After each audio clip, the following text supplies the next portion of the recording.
আসসালামু আলাইকুম। পড়ছি গল্প নেতার পতন। লিখেছেন প্রিয়তা। পর্ব 18। তিল তিল করে তিমিরে ঢাকা রাত। আকাশ কালো মেঘে ছেয়ে আছে। এমন আকাশে চাঁদের দেখা মেলাও ভার। আজ বোধহয় চন্দ্রিমা এমনিতেও নেই। ঘোর আমাবস্যা চলছে। শিয়ালের আর্তচিৎকার ভেসে আসছে সুদূর থেকে। দিগন্ত নিজের শখের মিডনাইট ব্ল্যাক বিএমডব্লিউর সামনে দাঁড়িয়ে নিস্পৃহ নজর বোলাচ্ছে তাতে। মাথাটা কিছু সময় এদিকে হেলিয়ে আবার কিছু সময় ওদিকে হেলিয়ে তাকিয়ে দেখছে, যেন তার এই শখের গাড়িটুকু খুব শীঘ্রই শেষ যাত্রায় যেতে চলেছে।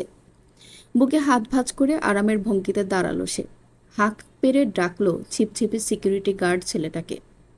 বাঁধন, ওই বাঁধন। কোত্থেকে যেন ঝড়ের গতিতে দৌড়ে এলো ছেলেটা। সারা শরীর কেমন যেন কাঁপছে তার। চোখে মুখে ভয়ের ছাপ ভাসমান। দিগন্ত ভ্রুকুটি কুচকে তাকালো তার দিকে। সন্দেহভাজন কণ্ঠে বলল, কিরে, এমন কাঁপাকাঁপি করছিস কেন? শীত লাগে তোর? জ্বর হয়েছে? বাঁধন ছেলেটার ভয়ের মাত্রা কয়েক গুণ বেড়ে গেল যেন। শুকনো ঢোক গিলে গলার কাঁপুনি থামানোর এক আহেতুক চেষ্টা চালালো সে। দিগন্তের চোখের দিকে তাকানোর সাহস আর হলো না তার। দ্রুতগতিতে চোখজোড়া নামিয়ে নিল। দিগন্ত যেভাবে চোখে আগুন ছড়াচ্ছে, এই চোখে তাকানো এখন কারো পক্ষে সম্ভব নয়। দিগন্ত এগিয়ে গেল ওর দিকে। থরথর করে কম্পিত দেহখানা দরদর করে ঘামছে। দৃষ্টি এখনো জমিনেই নিবেদিত। দিগন্ত ছেলেটির কাঁধ আঁকড়ে ধরল। নিজের সাথে মিশিয়ে নিল কিছুটা। রসিকতা ভরা কণ্ঠে বলল, আমার মনটা আজ ভালো নেই, বুঝলি? কাউকে খুন করে জ্বালিয়ে দিতে মন চাচ্ছে। কি করি বলতো? ছেলেটি এ পর্যায়ে আর শক্ত থাকতে পারল না। ভেতরের সত্তা চিৎকার করে বলল, আজ তোর রক্ষা নেই। বোধবুদ্ধি লোপ পেয়েছে যেন। ভয়ের তাড়নায় জীবন বাঁচাতে এলোমেলো দৌড় লাগালো ছেলেটি। ততক্ষণে ছেলেটি টের পেয়েছিল তার কুকর্ম ফাঁস হয়েছে দিগন্তের কাছে। ধরতে পারলে মরণ নিশ্চিত। তবুও বাজার শেষ চেষ্টা করাই যায়, সে ভাবনা থেকেই দৌড় লাগিয়েছে। শ্লেষাত্মক হেসে হিংস্র নিঃশ্বাস ছেড়ে দিগন্ত আওড়ালো, ডানা কাটা পড়ে আমি ডানা কাটা পড়ি। আজ এই দিগন্ত তোর ডানা ছাড়বে। নিজেই নিজের উপরে টিকিট কেটে দিলি। So sad. ছেলেটা গেট অবধিও যেতে পারল না। তার আগেই বাধা পড়ল দিগন্তের হাতে। টেনে হিচড়ে আছড়ে ফেলল মাটিতে। খসখসে ঢালাই করা রাস্তায় পড়তেই হাতের পাশটা ছিলে গেল ছেলেটার। হাতের সাহায্যে কিছুটা পিছিয়ে গেল সে। ভয়ের তাড়নায় তার মুখাবয়ব কুঁকড়ে এসেছে। দিগন্ত ঝুঁকে এসে হাঁটু গেড়ে বসল ওর সামনে। আতঙ্কে শুকনো ঢোক গিলল ছেলেটা। দিগন্ত কণ্ঠস্বর শীতল করে বলল, পালাচ্ছিস কেন? পালিয়ে লাভ আছে? কাতর চোখে ছলছল জল ছেলেটির। খুব বেকায়দায় পড়েছে, চেহারায় তা স্পষ্ট। দিগন্ত কপাল কুঁচকাল। নিম্নস্বরে বলল, তোকে আমি কিছু বলেছি? ছেলেটার কোনো উত্তর নেই, থরথর করে কাঁপছে শুধু। দিগন্ত আবারও চেঁচিয়ে বলল, উত্তর দে। ভয়ের চোটে ছেলেটা দুদিকে মাথা দোলালো, বোঝাতে চায় না। তাহলে পালাচ্ছিস কেন? ছেলেটি হয়তো কিছুটা সাহস ফিরে পেয়েছে। শুকনো গলায় একবার ঢোক গিলে নিয়ে বলল, আপনি নির্বাচন থেকে সরে দাঁড়ান। বাঁকা হাসল দিগন্ত। ভ্রু নাচিয়ে জিজ্ঞেস করল, না নিলে? মরবেন। আচ্ছা, কে মারবে? তুই? কুরবান স্যার আপনারা জিন্দা রাখবেন না। ওনার পাওয়ার সম্বন্ধে আপনার ধারণা নাই। আপনি কোনো দিন জিততে পারতেন না। মেজাজের রফা দফা হলো এতক্ষণে। সপাটে কয়েকটা ঘুষি চালিয়ে দিল ছেলেটির মুখশ্রীতে। ঠোঁটের কোণ ফেটে গড়িয়ে পড়ল কয়েক ফোঁটা তর তাজা টকটকে রক্ত। রাগে সারা শরীর কাঁপছে দিগন্তের। কপাল বেয়ে পড়ল কয়েক ফোঁটা ঘাম। ছেলেটার কলার চেপে নিজের দিকে টেনে আনলো দিগন্ত। চোয়াল শক্ত করে হিসিয়ে বলল, শালা হারামির দল, আমার খেয়ে আমার পরে আমার ডেরাতেই উৎপাতা। আমি জিতবো না, তোর বাপ জিতবে? এত কনফিডেন্স থাকলে আমার পিছে তোর মতো এত কুত্তা ছেড়েছে কেন? শালা শুয়োরের জাত। ছেলেটির ভেতরের অন্ধভক্ত সত্তাটি তড়াক করে জ্বলে উঠল যেন। গলায় তেজ টেনে বলল, আপনি গালি দিছেন জানলে কুরবান খাপনার জান নিয়ে নিব। কথাটা বলতে দেরি হলেও ছেলেটির নাকে মুখে আরও কয়েকটি ঘুষি পড়তে দেরি হয়নি। ব্যথায় গুঙিয়ে উঠল ছেলেটি। দিগন্তের হাতের শিরাগুলো নিমিষেই দৃশ্যমান হয়ে উঠল। এক হাতে গলা টিপে ধরল ছেলেটির। এতটাই চেপে ধরেছে যে চোখ বেরিয়ে আসার জোগাড়। বজ্রকণ্ঠে চেঁচিয়ে দিগন্ত বলে উঠল, ডাক, ডাক তোর বাপকে। তোর সাথে ওরও একটা ব্যবস্থা করে দেই। বহুদিন বেঁচেছে পৃথিবীতে, সেজন্যই পাখা কুজিয়েছে। ছেলেটির কাশি উঠে গেল। জমের দুয়ারে যেতে আরো কয়েক সেকেন্ড আছে হয়তো। তখনই হাত আলগা করে দিগন্ত ছেড়ে দিল ছেলেটাকে। মাথার চুল টেনে পেছনে হেলিয়ে ধরল মুখটা। তপ্ত গলায় জিজ্ঞেস করল, গাড়ির কাছে কি করছিলি? ছেলেটার উত্তর নেই। দিগন্ত নাকে মুখে আরেকটা ঘুষি লাগিয়ে দিল ছেলেটার। তবুও ছেলেটার মুখ খুলল না। মাথাটা টলে উঠল, হয়তো কোনো সময় জ্ঞান হারাবে। চেহারাটা রক্তাক্ত হয়ে বীভৎস রূপ ধারণ করেছে। দিগন্ত আবারও হুঙ্কার ছেড়ে বলল, বল, কি করছিলি?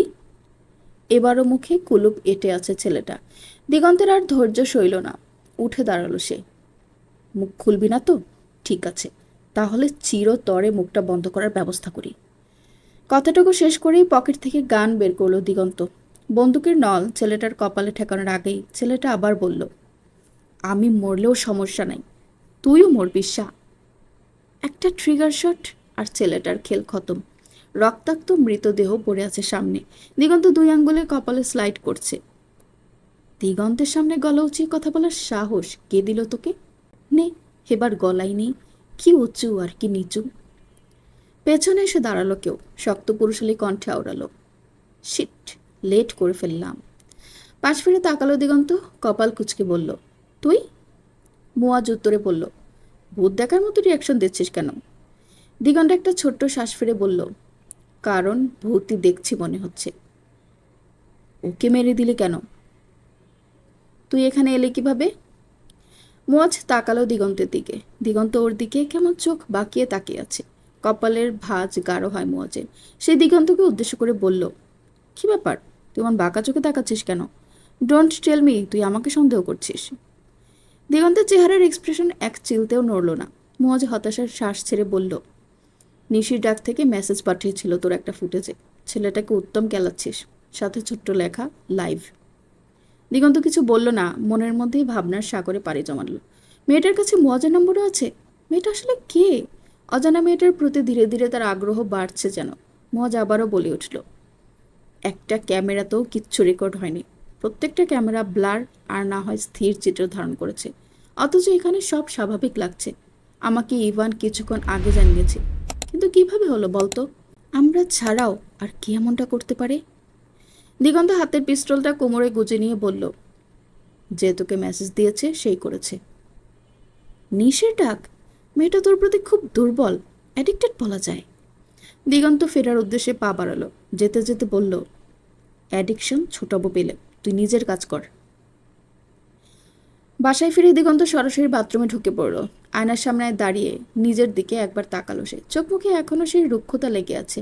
শার্টটা একপাশে ছুঁড়ে ফেলে দিয়ে শাওয়ারটা ছেড়ে দিল। বরফ শীতল জল ধারা মাথায় পড়তে একটা দীর্ঘশ্বাস বের হয়ে এলো তার বুক চিরে। সবকিছু কেমন তালগোল পাকিয়ে যাচ্ছে।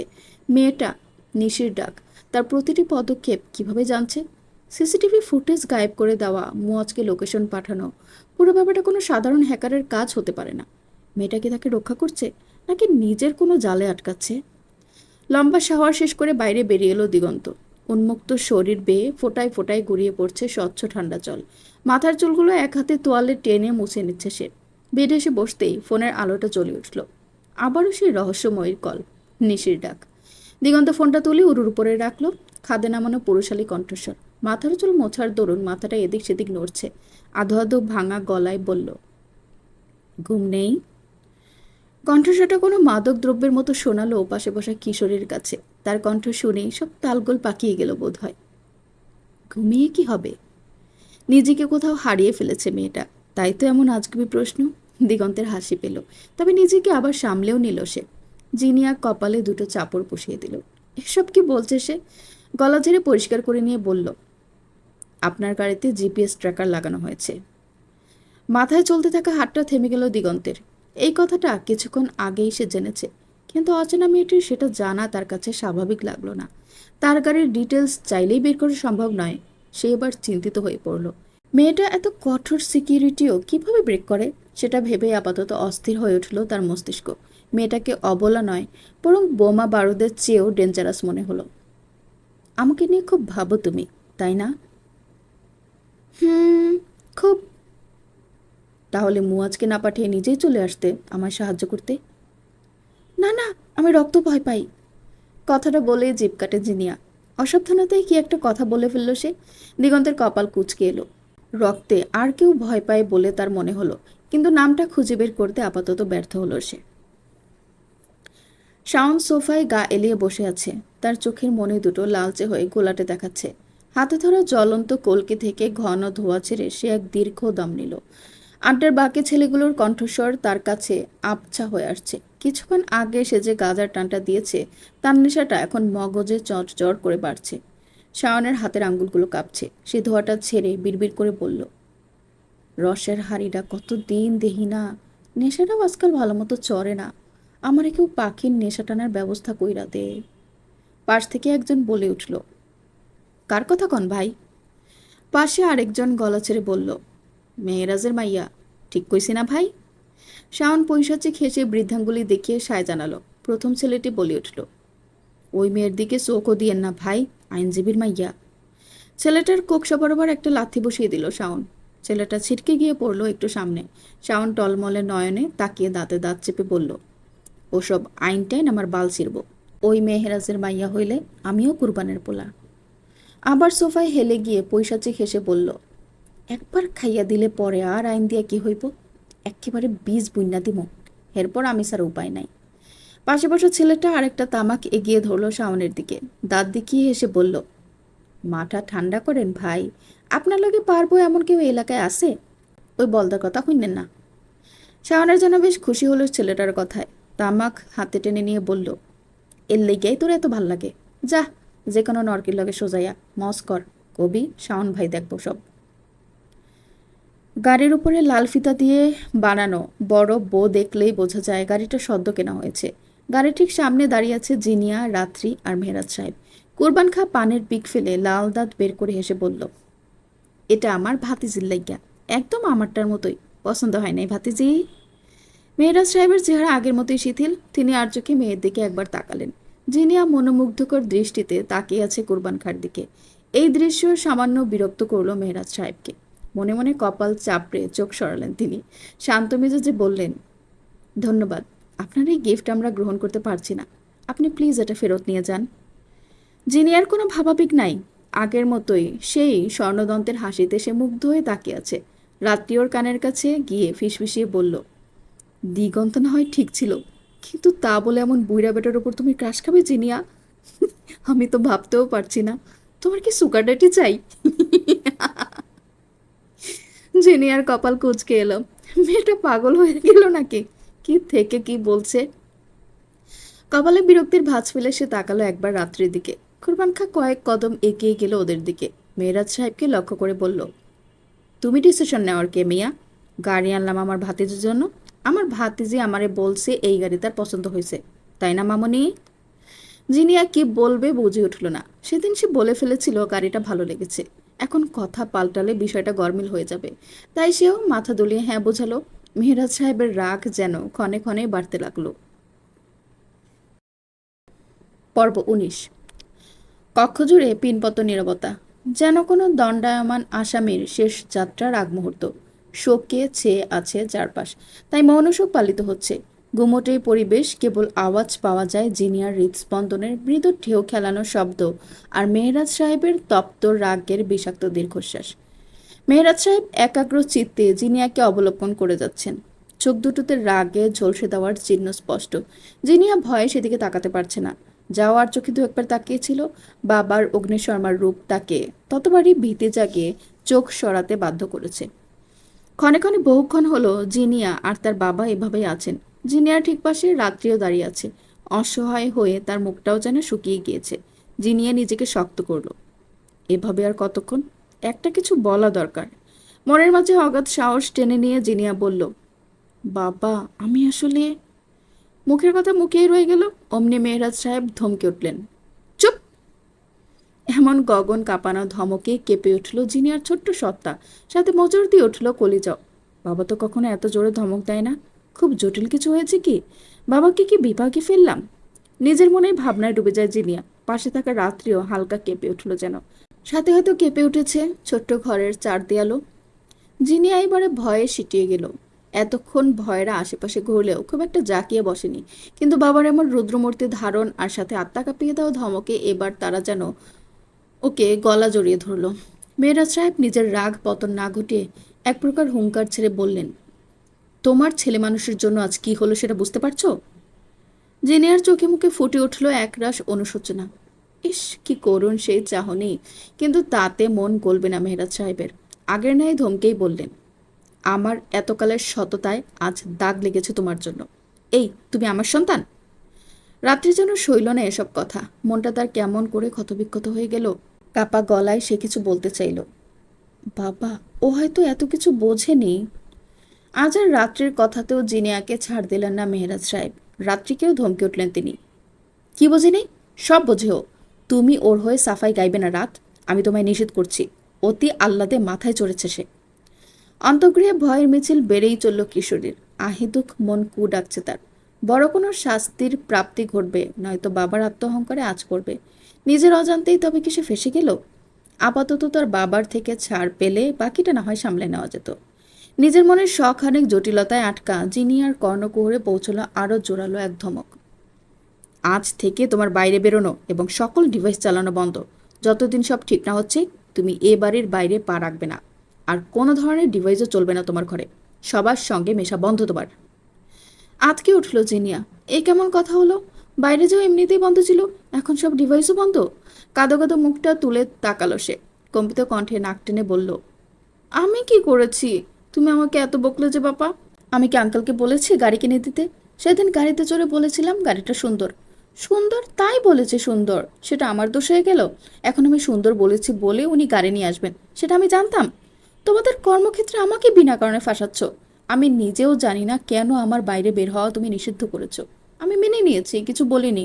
এখন আবার বলছো আমার সকল ডিভাইস বন্ধ করে দেবে। কিন্তু কেন? কি করেছি আমি? সেদিন তোমার গাড়ি পৌঁছালে আমি কি আর ওনাদের গাড়িতে আসতাম? আমার অসুস্থ লাগছিল তাই এসেছে। এখানে এত কিছু ঘটবে বুঝলে সেখানেই জ্ঞান হারিয়ে পড়ে থাকতাম, তবুও আসতাম না। মেহরাজ সাহেবের টনক নড়ল বোধ হয়। মনের কোথাও টোকা দিল কথাগুলো। মস্তিষ্ক চিৎকার করে বলছে, মেয়ে তো ভুল কিছু বলেনি।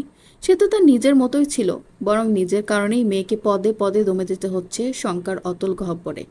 ভাবনার অন্তিম সীমানায় পৌঁছানোর পূর্বেই মৃদ ক্রন্দনের শব্দ পৌঁছালো কানে। চোখ তুলে তাকালেন তিনি। ছোট্ট মেয়েটা তার ফ্যাচ ফ্যাচ করে কাঁদছে। তিনি কিছু বলতে যাবেন, তার আগে জিনিয়া কান্নারত কম্পিত কণ্ঠে বলল, আমিও মায়ের সাথে চলে গেলেই ভালো হতো। তুমি আমায় কখনো ভালোবাসো না পাপা। আমার দোষ থাকলেও তুমি দোষ দেখো, না থাকলেও তাই। আমি তো ভালো না। তবে বাড়িতে রেখেছো কেন আমায়? কোথাও আশ্রমে ফেলে দিয়ে আসো। আর না হয় বের করে রাস্তায় ফেলে দাও। যাকে পছন্দ নয় তাকে এভাবে ঘরে বসিয়ে লালন পালন করার কি দরকার? কথাগুলো বলে আর এক মুহূর্ত সেখানে দাঁড়ালো না জিনিয়া। ছুটে পালালো সে ঘর থেকে। মেহরাজ সাহেবের বুকটা হু হু করে উঠল। বুকের ভেতরটা কেউ খামচে ধরেছে যেন। শ্বাস আটকে আসছে। বাতাসে কি খুব বেশি অক্সিজেনের অভাব হয়ে পড়ল? সামান্য টেনে শ্বাস নিচ্ছেন তিনি। চোখ দুটো কেমন জ্বালা করে উঠল। নিজেকে সামলে নেওয়ার এক ব্যর্থ প্রয়াস চালালেন তিনি। ওনার হাবভাব আর চলন লক্ষ্য করছিল রাত্রি। রাত্রির কাছে মেহরাজ সাহেবকে অস্বাভাবিক লাগলো, কিন্তু তবু ভয় চিরে সামনে আসার সাহস সে করল না। মেহরাজ সাহেবের যেন দুনিয়া ঘুরে উঠল। আর দাঁড়িয়ে থাকা সম্ভব হলো না তার। ধপ করে বসে পড়লেন পাশের সোফাটায়। রাত্রির মনে ভয়গুলো এবার উদয় হলো ভিন্ন শঙ্কা নিয়ে। দ্রুত পায়ে গিয়ে দাঁড়ালো মেহরাজ সাহেবের কাছে। ফ্লোরে হাঁটু মুড়ে বসলো তার সামনে। মেহরাজ সাহেবের ফ্যাকাশে মুখটা দেখে বুকটা ধক করে উঠল রাত্রির। মেহরাজ সাহেব তাকালেন রাত্রির দিকে। তুমি ওকে বোঝাও রাত। ও কত বড় খেলার চাল হিসেবে তৈরি হচ্ছে সেটা নিজেও টের পাচ্ছে না। আমার রেপুটেশন না হয় যাবে, কিন্তু ওর যে দিন দিন প্রাণের ঝুঁকি বাড়ছে, সেটার দায় কে নিবে? রাত্রি বুঝলো তার কথা। মাথা ঝাঁকিয়ে সায় দিয়ে বলল, তুমি শান্ত হও বাবা। আমি বুঝিয়ে বলবো ওকে। ও হয়তো বুঝতে পারেনি, তুমি একটু বেশি বকে দিয়েছো। কষ্ট পেল তো এখন। মেহরাজ সাহেব হতাশার শ্বাস ছাড়েন। বুকের ওপর পাথর চড়ে বসছে তার। জীবনটা ছোট্ট, তবে সময়গুলো আজ বড্ড দীর্ঘ মনে হচ্ছে। তার এই ছন্ন ছাড়া অবুঝ মেয়েটার জীবন নিয়ে আজ বড্ড দুশ্চিন্তা হচ্ছে তার। সকাল গড়িয়ে দুপুর প্রায়। বৈঠকখানার প্রশস্ত ডিভানে ছড়িয়ে ছিটিয়ে শুয়ে আছে শাওন। পুরো বৈঠকখানা জুড়ে ভ্যাপসা নেশার গন্ধ। স্যাঁতস্যাঁতে ভাব যেন বিরাজ করছে সারা ঘরে। গা কুলানো সেই উৎকট গন্ধ। নেশাটা গত রাতে কড়াকড়িভাবেই করেছে হয়তো। তাই তো এত বেলা অবধি বিছানায় পড়ে আছে। কোনো দেবদূতের কণ্ঠস্বর ভেসে এলো যেন ওর কানে। কি মিষ্টি করে ডাকছে, শাওন, বাবা শাওন। সামান্য আড়মোড়া দিয়ে উঠল সে। নিজের মনেই হঠাৎ ভয় ঢুকে গেল। আমি কি মরে গেলাম নাকি? শালা স্বর্গের দূত ডাকছে মনে হয়। কথাটা মস্তিষ্কে পৌঁছাতেই ধরফরে এক ঝটকায় উঠে বসে পড়ল সে। এই কে? কে? কোন শালায় ডাকিস আমারে? কথাটুকু শেষ করে জিভ খসে যাওয়ার মতো অনুভব হলো তার। সামনে দাঁড়িয়ে তাকিয়ে আছেন কুরবান খাঁ, চেহারায় সবসময়ের মতোই নীরব আর ঠান্ডা মেজাজ। শালা না রে বাপ, শালার পুতে ডাকছে। শাওনের ভেতরটা ধরাস করে উঠল। খাকে কি বলে ফেলেছে সে? নেশাটা কি তবে বেশি হয়ে গেল আজকাল? আব্বা, আপনি আইলেন কষ্ট কইরা, আমারই খবর দিলে আয় পড়তাম। কুরবান খাঁ পা দিয়ে মদের খালি বোতলটাকে সরিয়ে দিয়ে এগিয়ে গিয়ে বসলেন সামনের ডিভানে। পায়ের ওপর পা তুলে আয়েসি ভঙ্গিতে বসে পড়লেন। এই পরিস্থিতিতে আসস তুই? তথস্থ হয়ে গেল শাওন। তাকে কুরবান খাঁ ঠান্ডা গলায় বিদ্রুপ করে কথাটা বলেছেন সেটা সে স্পষ্ট বুঝল। তার কাচুমাচু মুখটার দিকে এক পলক আর চোখে তাকালেন কুরবান খাঁ। সরাসরি প্রশ্ন ছুড়ে দিলেন, তুই নাকি দিগন্তের পিছে লাগছস? তার কথায় মাথাটাকে আরও একটু নিচু করে নেয় শাওন। কুরবান খাঁর কথার বাইরে গিয়ে কাজ করেছে সে, কিন্তু সফল হতে পারেনি। এবার এই কারণে তার শাস্তি কি হবে সেটা নিয়েই যেন আতঙ্কিত হয়ে উঠল তার মন। তোরে আমি সাবধান করছিলাম। শাওন মাথা চুলকায়, নতমস্তকে সেভাবেই বসে থাকে, মুখে কোনো কথা নেই। হয়তো উত্তর দেওয়ার সাহসটাই পাচ্ছে না। কুরবান খাঁ এ ব্যাপারে সন্তুষ্ট হলেন। তার মুখের উপর কেউ কথা বলুক এটা তিনি কখনোই পছন্দ করেন না। দিগন্তের পিছে লাগার কারণ বুঝি, কিন্তু জিনিয়ার পিছে লাগার কারণ তো বুঝি না। কি সমস্যা তোর? এবার চোখ তুলল শাওন। নেশায় টকটকে লাল একজোড়া চোখ মিলে গেল কুরবান খাঁর শান্ত অথচ ধূর্ত চোখের সঙ্গে। গলার স্বর অতি নিম্নে রেখে বলল, মেয়েরাজরে ভয় দেখাইতে চাইছিলেন আপনি, তাই আমি ভাবলাম। বাক্যটি সম্পূর্ণ করে না শাওন, অর্ধ বাচ্চেই থেমে যায় সে। ঘর কাঁপিয়ে হুঙ্কার দিয়ে উঠলেন কুরবান খাঁ, শৌরের বাচ্চা, আমি কইছি তোরে কিছু করতে? তুই রাজনীতির কি বুঝোস? কয়দিন হয়েছে তোর বয়স? আমার কাজে তোরে পাকনামি করতে কইছে কে? তুই কোন কারণে ওই সেমরির দিকে নজর দিছোস? ফের কর্কশ গলায় কুরবান খাঁ বলেন, ধরলে যখন তাইলে এমন আদা ধরলি কেন? ভ্রমরা হুল ফুটাইলো কিন্তু মধুস্বাদ আস্বাদন করতে পারলি না, তাইলে এমন নাম খারাপের কাম করলি কেন? আমি কি শিয়ালের চাকপালি? কুরবান খাঁর কথার মানে বুঝতে পেরেই তড়াক করে তার দিকে তাকায় শাওন। কুরবান খাঁ যেন রাগে ফুঁসছেন। তার চোখে ভাসছে সকালের ঘটনা। মেয়েরাজ তাকে মুখের ওপর অপমান করে গাড়িটা ফিরিয়েই দিয়েছেন, সাথে শুনিয়েছেন বেশ বাঁকা কথা। গায়ে বিঁধল সেই বাক্য, মেয়েরাজ নাকি পরিবার দিয়ে ব্যবসা করে না। এই সামান্য কয়টা কথাই যেন তীরের মতো গেঁথে গেছে কুরবান খাঁর গায়ে। সারা অঙ্গ তার এখন প্রতিশোধের নেশায় জ্বলছে। বেশি কথা আমার কইতে পছন্দ না, কি করবি কর, পরেরটা আমি বুঝালুম। কথাটুকু রেখে মন্থর ভঙ্গিতে উঠে দাঁড়ালেন কুরবান খাঁ। শেষবার শাওনের দিকে তীক্ষ্ণ দৃষ্টিতে তাকিয়ে বললেন, এবার কোনো গড়বড় চাই না। নিজের কথাটুকু শেষ করে গড়গড় পায়ে স্থান ত্যাগ করলেন কুরবান খাঁ, আর তার পিছু পিছু নাজির মিয়া। শীতাতপ নিয়ন্ত্রিত বিশাল অফিস রুমটায় গুরুগম্ভীর মুখে বসে আছেন আফজাল চৌধুরী আর মেহরাজ সাহেব। দুজনের কপালেই চিন্তার ভাঁজ। ছোট মেয়েটা কেমন করে ফাঁদে পড়ে যাচ্ছে। প্রগাঢ় কপালের ভাঁজ নিয়ে আফজাল চৌধুরী বললেন, এখন কি করবে মেহরাজ? কুরবান খাঁ মেয়েটাকে এত কেন টানছে বলো তো? তপ্ত শ্বাস ছাড়লেন মেহরাজ সাহেব। উদ্দেশ্যটা তো একটাই, আমাকে জব্দ করা। কিন্তু এত পুরনো প্রার্থী হয়েও এত ভয় পাবে সেটা আমি আশা করিনি। দিক বিদিক হারিয়ে দিশেহারা হয়ে গেছে একেবারে। বদ্ধ উন্মাদ, আর সেটাই তো এখন ভয়ের কারণ। এবার কি স্টেপ নেওয়া জরুরি তাহলে? চেয়ারে হেলে বসলেন মেহরাজ সাহেব। আফজাল চৌধুরী পাংশুটে মুখে বললেন, তা তো একটু জরুরি। সেই দুপুরে দৌড় লাগিয়েছে জিনিয়া, এখনও সেভাবেই আছে। রাত্রি বহুবার এসে ডাকাডাকি করলেও জিনিয়ার সারা শব্দ নেই। তো একবার শুধু উচ্চস্বরে রাত্রিকে প্রস্থান করার কথা বলেছে। রাত এখন 8টা ছুঁই ছুঁই। মেহরাজ সাহেবও সেই দুপুরের দিকেই বের হয়েছেন, এখনও ফেরেননি। সারাদিন জিনিয়াকে ডেকে ডেকে ক্লান্ত রাত্রি কিছুক্ষণ নিজের ঘরে পায়চারি করল। জিনিয়াকে নিয়ে চিন্তায় তার মাথার রগ ফেটে পড়ার উপক্রম। শেষ চেষ্টা করার উদ্দেশ্যে আবারও চলল জিনিয়ার রুমের দিকে। দরজার সামনে দাঁড়িয়ে আদরে গলায় ডাকল সে, জিনি, বোন আমার, দরজাটা খোলো। বাবা তো নেই বাসায় এখন, এখন অন্তত বের হও, আমার ভয় লাগছে তো। জিনি। ভেতর থেকে গমগমে গলায় চেঁচিয়ে জিনিয়া বলল, একজন আইনজীবীর এমন ভীত হওয়া মানায় না। তোমার বাবার থেকে সাহস ধার নাও গিয়ে, চাও। আমি কেউ না তোমাদের, আমাকে তো বন্দি করেছ, তাহলে আর কি চাও? অবাক হয়ে গেল রাত্রি। আমি বন্দি করতে চাই মানে? পরক্ষণে আবার একটু খুশিও হয়। জিনি অন্তত সাড়া দিয়েছে। সে অসহায় কণ্ঠে আবারও বলে, আরে বাবা তো ভালোর জন্যই বলে। বাবার ওপর রাগ না হয় করেছ, আমি কখন কি বললাম? আমার সাথে অন্তত কথা বলা যায় না? না, যায় না। তুমি আর তোমার বাবা দুজনে এক। তোমরা থাকো ভালো বাবা মেয়ের জুটি হয়ে। আমি তো বেয়াদ্দপ মেয়ে, বাজে মেয়ে। আমার সাথে তোমাদের থাকতে হবে না। আমি এই ঘর থেকে আর বের হব না। আকুল পাথারে পড়ে গেল যেন রাত্রি। মেয়েটার জেদ আজকাল সত্যিই বেড়েছে।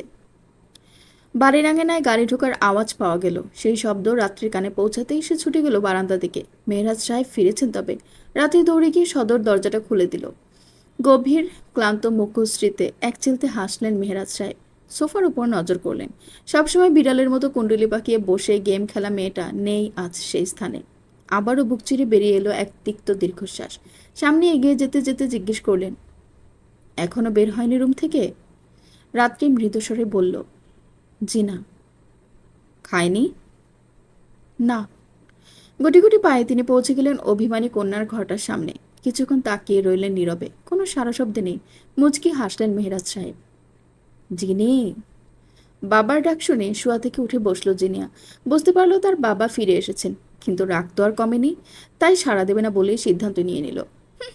আমাকে খামোখা বকা দেওয়া, বলবো না কথা। বাইরে থেকে আবারও ডাক এলো, হাই রি। আদরে গলার ডাকে মনটা সামান্য গলতে লাগলো জিনিয়ার। বাবা খাবে, এসো। ভেতর থেকে উত্তর এলো এবার, খেয়ে নাও গে, জিনিয়া খাবে না। মৃদু দুলে হাসলেন মেহরাজ সাহেব। কিন্তু জিনিয়ার পাপা তো জিনিয়াকে ছাড়া খাবে না। জিনিয়া পচা। জিনিয়ার বাবা পচা মেয়েটাকেই ভালোবাসে। না, বাসে না। বাসে তো মা। না না, বাসে না। জিনিয়াকে বকেছে, বন্দিনী বানিয়েছে, জেলখানায় আছে জিনিয়া, কিছুতেই বের হবে না। পাপা সেটা বলেনি প্রিন্সেস। পাপা কি বলেছে তাহলে? পাপা লাভস ইউ হাইরি। How much? From the hill to the heaven. Then say sorry. Mehraj সাহেব ঠোঁট কামড়ে হাসলেন। সরি আম্মাজান, এবার আসো বের হয়ে। আমার কিন্তু এবারে সুগার ফল করবে চিনি। তুমি আমায় আবার ওই কথা বলছো পাপা? সরি বেটা, আর বলবো না পাপা। এসো বেরিয়ে। জিনিয়া খট করে দরজাটা খুলে বেরিয়ে এলো। এলোমেলো চুলগুলো অবাধ্যের মতো পড়ে আছে চোখের ওপর। মেহরাজ সাহেব অতি আদরে সেগুলো গুছিয়ে দিলেন কানের পেছনে। মুচকি এসে বললেন, পাপা সরি হাইরি, তুমি একটু পরিস্থিতিটা বোঝো। তোমাকে নিয়ে পাপা কোনো রিস্ক নিতে চায় না। আমি তো কিচ্ছু করিনি। জানি মা, তোমার কোনো দোষ নেই। তবুও তোমাকেই সাবধানে থাকতে হবে। তোমার ভালোর জন্যই তোমাকে বাইরে বের হতে নিষেধ করছি। আর কিছু বলছি না। তুমি শুধু একটু বাবার কথা শোনো। ঠিক আছে, কিন্তু আমাকে বন্দি করা চলবে না। আমি মাঝে মাঝে বের হব। পর্ব ২০। গলির মোড়ের আড্ডায় বসে আছে সবাই, হাতে জ্বলন্ত সিগারেট। টান মেরে মেরে ধোয়ার কুণ্ডলি উড়িয়ে দিচ্ছে। এদের মধ্যে সব থেকে ডান পিটে ছেলেটা বলল, শাওন বাইরে আজকে দেখা গেল না। গতকাল রাতে নেটটা মনে হয় একটু বেশি হয়ে গেছে। আরেকজন সায় দিয়ে বলল, সেটাই তো মনে হইতাছে। এদের মধ্যে থেকে আজাদ নামের ছেলেটা বলল, আগামী প্ল্যান সাজাচ্ছে হয়তো। রোগা পাতলা ছেলেটা বিস্ময়ে চোখের মনে ঘুরিয়ে প্রশ্ন করল, কিসের প্ল্যান? আজাদ উত্তর দিল, বলল না সেদিন মেয়েরাজের মেয়ের ওপর নজর আছে, ওকে তুলে আনবে। সেখানে হয়তো। ওর কথা থামিয়ে দিয়েই পাশ থেকে আক্তার বলে উঠল, না না, কাহিনী ভিন্ন। সবাই এখন ওর দিকে তাকিয়ে আছে। সবার চোখের জিজ্ঞাসা যেন আক্তারের মুখশ্রীতে। কাহিনী ভিন্ন? সেটা ও কি করে জানে? আর কাহিনীর মধ্যে ভিন্নতা থাকলে সেটা আসলে কি? ভেতরে ভেতরে উদ্যত হয়ে থাকা আক্তার সবার দিকে তাকিয়ে সিগারেটে আরেকটা টান মারল। ধোয়ার কুণ্ডলে আবারও মিশে গেল স্বচ্ছ বায়ুমণ্ডলে। আক্তার বলল, দুপুরের দিকে কুরবান খাইছিল ওর বাড়িতে। বড় সড়ো কিছু ঘটবো এবার। খাঁ সাহেবের কথা শুনে আমার তো মনে হয়েছে তিনি ইচ্ছা করেই জিনিয়ার উপর সাউন্ডে লেলাই দিতেছে। তাদের মনে হয় কোনো পুরানো শত্রুতা আছে। রিমন নামের ছেলেটা বলল, শত্রুতা ছিল না রে, আস্তে ধীরে তৈরি হইতাছে। সবার যেন কৌতূহলের শেষ নেই। সকলের কৌতূহলী নজর এবার ফিরল রিমনের দিকে। সে বলতে লাগলো, মেয়েরাজকে দরকার হইল দিগন্তের লাইগা। মেয়েরাজ ওদের সাথে আছে বহুদিন। ওরা মেয়েরাজরা অনেক ভালোবাসে। মেয়েরাজটা দিয়ে দিগন্তরে বসাই দেওয়া গেলে বা বদনামি সরাইতে পারলেই কেল্লা ফতে। একবার যদি দিগন্তের ইজ্জত নিয়ে টান দিতে পারে, তবে ওরে একদম বসায় দিব। আজাদ চিন্তিত মুখে বলল, খাঁ সাহেবের দরকার কি? ওনার তো নাম আছে। রিমন তাচ্ছিলের হাসি আসলো, ধুর বেটা, কিসের নাম? সব হয়েছে দুর্নীতি। ওনারা কেউ পছন্দ করে নাকি? দুর্নীতি করেই তো চলে সব। দিগন্ত দাঁড়াইলে মানুষ চোখ বুজে ভোট দিব। আজাদ প্রশ্ন করল, সেটাই বুঝি ভয়? রিমন উত্তর দিল, হ্যাঁ, এটাই ভয়। আক্তার এবার বলে উঠল, শাওন ভাইয়া তো টাকার লোভে কুরবান খার লগে চলে। ওই শাওনের আগে পিছে কেউ আসে নাকি? এই যে আমরা ওর পিছে পিছে ঘুরি, টাকার জন্যই তো। আর নয়তো অন্য কি কারণ আছে? এই যে এত টাকা ওরে দেয় কে? কুরবান খাই তো দেয়। কুরবান খান নিজের নাম ছাড়া তো আর কিছু বুঝে না। ওরে খুশি রাখতে না পারলে বিপদ। আর তাছাড়া শাওনের তো আছে মাইয়াবাজির শখ। ওই মাইয়ারই ওর মনে হয় মনে ধরছে। কুরবান খা তো একটা বাহানা মাত্র। আসলে তো ওর ওটা নিজেরই প্রয়োজন। ধুলো উড়িয়ে ব্রুম ব্রুম শব্দ করে একটা লাল রঙের বাইক এসে দাঁড়ালো ওদের সামনে। লাল বাইকে লুঙ্গি পরা লোকটার গায়ে জড়িয়ে আছে একটা স্যান্ডো গেঞ্জি। পেশিগুলো দৃশ্যমান হয়ে আছে। খুব বেশি মাস্কুলার না হলেও দেহের গঠন আছে মোটামুটি। মাথায় লাল হেলমেট পরিহিত লোকটা ভারী গলায় বলল, সব একলগে বইয়া করস কি? কথা বলতে বলতে মাথা থেকে হেলমেট খুলে কাঁধ অব্দি চুলগুলোকে ঝেড়ে নেয় শাওন। ওকে দেখে সাঙ্গপাঙ্গদের দল যেন মুহূর্তে ভোল পাল্টে ফেলল। এতক্ষণ ভালো মন্দ যাই বলুক না কেন, এই মুহূর্তে পালতু কুকুরের মতো লেজ নেড়ে দাঁড়িয়ে পড়ল ওর পাশ ঘেঁষে। সবার ঠোঁটের কোণে দৃশ্যমান হলো এক অমায়িক হাসির রেশ। ছেলেগুলো সব নতমস্তকে সালাম জানালো শাওনকে, যেন কোনো শাহিনশাহ এসে গেছে। তাকে নতমস্তকে সালাম না জানালে এখনই গর্দান যাবে। শাওন সন্তুষ্ট চিত্তে হাসল, সালাম গ্রহণ করে কাঁধ ঝাঁকিয়ে বলল, নতুন মালের খবর কি? 32 পাটির দাঁত কেলিয়ে হাসল রিমন। কোনটার কথা কইতাম ভাই, রক্ত মাংসে গড়া নাকি মেশিনে তৈরি? রিমনের কাঁধে একটা চাপড় বসালো শাওন, কণ্ঠে কৌতুক মিশিয়ে বলল, আজকে মেশিনের ডাক, রক্ত মাংসে গড়া মালটা হয় কালকে ব্যবস্থা করবি। ছেলেটিকে পেছনের সিটে ইশারা করলো শাওন, চল আমার লগে। বিনা বাক্য ব্যয়ে রিমন চড়ে বসলো বাইকের পেছনের সিটে। সহসাই সাই সাই করে ধুলো উড়িয়ে আবারও স্থান ত্যাগ করলো বাইকটি। সবাই আবার নিজের মতো আড্ডায় মেতে উঠলেও চিন্তিত হয়ে পড়লো আজাদ। তার এখন কাজ আছে, অনেক কাজ। নাইট ক্লাবের রং বেরঙের বাতে জ্বলছে টিমটিম করে। দেদারসে মদ খেয়ে বোধ হয়ে পড়ে আছে ছেলে মেয়েগুলো। কেউ বড়লোক বাপের বকে যাওয়া সন্তান, আবার কেউ সঙ্গদোষে লোহা ভাসের মতো অসৎ সঙ্গের শিকার। মেয়েরা সব অর্ধ উলঙ্গ, তাদের পোশাক পরতে যেন বড্ড অনীহা। এমন পোশাক পরেছে যা না পরারই নামান্তর। ছেলেগুলো চোখ দিয়ে গিলছে ওদের, কিন্তু উঠতে বয়সী কিশোরী আর প্রাপ্তবয়স্ক নারীরা সেটা দেখে অস্বস্তি নয়, বরং আনন্দ পাচ্ছে মনে হচ্ছে। তাদের কাছে এই রূপ দেখিয়ে লেলিহান দৃষ্টি প্রাপ্তি যেন আলাদাই তৃপ্তিদায়ক। যে রূপের দর্শনার্থী নেই, যে রূপে পৌরসত্বকে ঝলসানো যায় না, সে রূপের দাম কি? এমনটাই ভাবনা তাদের মস্তিষ্কে বদ্ধমূল হয়ে আছে। গায়ে গায়ে ঢুলছে ওরা, চুম্বনেও লিপ্ত হয়ে পড়ছে ক্ষণে ক্ষণে, যেন পাবলিক প্রপার্টি। কার ঠোঁট কখন কাকে ছুঁয়ে দিচ্ছে সেটা ওরা নিজেরাও জানে না বোধ হয়। হাতের বিচরণ কার কোথায় হচ্ছে সেটাও বেখেয়ালেতে হারিয়েছে সম্ভবত। হাতে হাত রেখে কাঁধে কাঁধ জড়িয়ে কেউ কেউ আবার চলে যাচ্ছে উপরের তলায় অবস্থিত ছোট ছোট কামরায়। জোড়ায় জোড়ায় যাচ্ছে সবাই। হয়তো কেউ কারো পরিচিত, আবার হয়তো কারো কারো প্রথম দেখা। এখন সবাই নেশায় মত্ত। পরিচিত নয়, বরং সাময়িক সুখ দরকার। অবাধ মেলামেশায় মত্ত পুরো ক্লাব। কিছু কিছু কামরার নেশা করে পড়ে আছে কলেজ ভার্সিটি পড়ুয়া বাচ্চা ছেলে মেয়েগুলো। বিশৃঙ্খল এই পরিবেশে আছে সরকারি লাইসেন্স। এখানে পুলিশ ঢু মারবে তো দূর, কালেপাত্রে একবার কল করেও জিজ্ঞেস করে না কিছু। এহেন এক জায়গায় বসে আছে দিগন্ত। চোখ মুখ দেখলে বাচ্চাও বলে দিতে পারবে ওর বিরক্তির পারদ কতটা উঁচুতে শানিত হয়েছে। ওর পাশেই বসে অরেঞ্জ জুসে পাইপ টেনে ঢকঢক গিলছে আজাদ। সামনের স্টেজে নাচতে থাকা মেয়েগুলোর দিকে দু একবার তাকাচ্ছে আর নাক মুখ কুচকে বমির ভাব করছে, যেন এসব দেখে তার রুচিতে খুব বাজছে, দেখলেই বমি পাচ্ছে। দিগন্ত বিরক্তিমাখা কণ্ঠে বলল, পৃথিবীতে জায়গার এত অভাব পড়েছিল আজাদ?